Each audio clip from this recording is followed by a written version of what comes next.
Welcome to another video on Paul Plant Horticulture.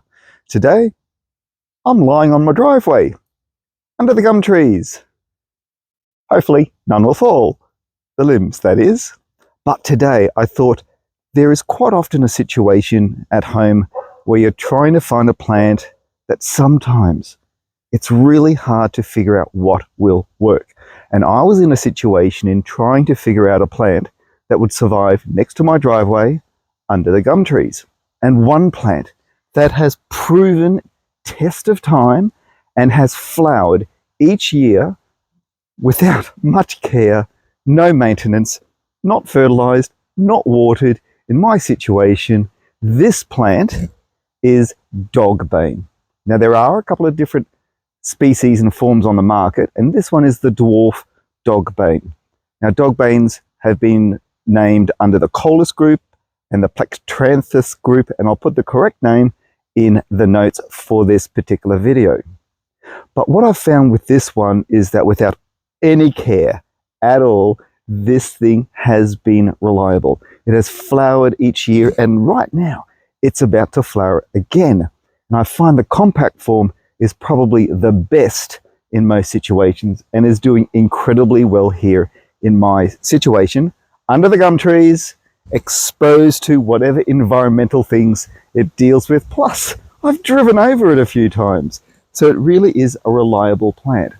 And when it flowers, it's highly attractive to the pollinators. So the bees come in, both the native and the non-native. So I'm just going to do a little bit of a close-up now to show you how attractive these little blue flowers are.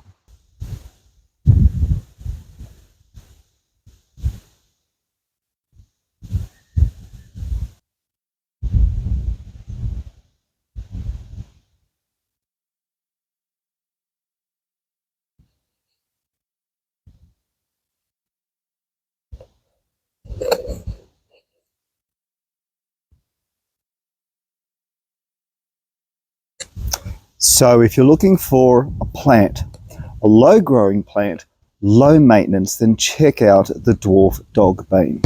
As you can see here, it's growing really well next to my driveway. And yes, as I've said, I've driven over it a few times, as have many other people, and it still is doing quite well. So next to my aloes, next to all of my native plants in the background, this plant has proven its test. It's proven that it can do the job that it needs to do, which is low maintenance, low care, and pollinator friendly. So folks, if you've enjoyed this video and the others that I do every single day on Paul Plant Horticulture, give me a thumbs up and subscribe. And any questions you have about this plant or any others, or even some videos you would like to find out about some plants that you would like me to do for you, please add them in the comments. Hope you've enjoyed, and until the next video, cheers for now.